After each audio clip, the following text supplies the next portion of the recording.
Praise the Lord. இன்னைக்கான வார்த்தை மத்தேயு 1 அதிகாரம் 19 யோசேப்பு நீதிமானாயிருந்து அவளை அவமானப்படுத்த மனதில்லாமல் ரகசியமாய் அவளை தள்ளிவிட யோசனையாயிருந்தான். இதை எப்படி தெரியுமா சிம்பிளா சொல்லலாம்? நீதிமான் அவமானப்படுத்தாம அந்த விஷயத்த ரகசியமா டீல் பண்ணுவான்.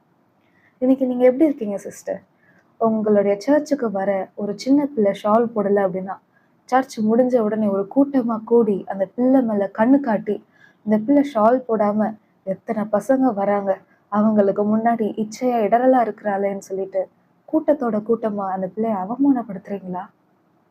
இல்லைன்னா ஒரு பிள்ளை மிட் நைட்டு அவங்க அம்மா அப்பாவுக்கு தெரியாம ஃபோன் பேசி பேசி சிரிக்கிறது உங்களுக்கு தெரியுது, ஒரு பையன்கிட்ட தான் பேசுறாங்கிறது உங்களுக்கு தெரியுது, அதை வீடியோ எடுத்து வச்சுட்டு அவங்க அம்மா அப்பாவுக்கு நீங்க அனுப்பி விடுறீங்களா? இல்ல உங்க வீட்டுல தூங்கிட்டு இருக்கிறவங்களை எழுப்பி இந்த பொண்ணு ஒரு பையன்கிட்ட பேசுறத பாருங்க, எப்படி சிரிக்கிறா பாருங்க அப்படின்ட்டு காமிக்கிறீங்களா?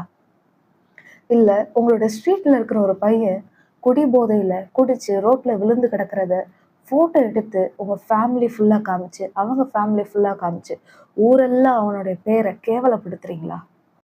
இல்லையா? பிறந்ததுதான் பணக்கார வீட்டு பையன்னு பேரு. ஆனா பணத்தை குடிக்கும், பணத்தை தேவையில்லாத விஷயங்களுக்கும் தேவையில்லாத கும்பலோடைய செலவு பண்ணிட்டு தன்னோட தகப்பனுக்கும் தாய்க்கும் பாரமா இருந்துட்டு படிக்காதவனை மாறிட்டான்னு சொல்லிட்டு அந்த பிள்ளைய குறிச்சு ஊரெல்லாம் குடும்பம் எல்லாம் நீங்க கேவலப்படுத்துறீங்களா? என்கேஜ்மெண்ட், பூ வைக்கிற விழாவா இருக்கட்டும், மேரேஜா இருக்கட்டும், பர்த்டே ஃபங்க்ஷனா இருக்கட்டும், எந்த ஃபங்க்ஷன் வந்தாலும் அந்த பிள்ளைய கெடுத்துதான் பேசுறீங்களா? அவமானப்படுத்துறீங்களா? ஊரெல்லாம் கேவலப்படுத்துறீங்களா? இன்னைக்கான வார்த்தை உங்களுக்கு தான். நீதிமான் அவமானப்படுத்தவே மாட்டான், ரகசியமா அந்த விஷயத்த டீல் பண்ணுவான். ரகசியமா எப்படி டீல் பண்ணுவான் தெரியுமா?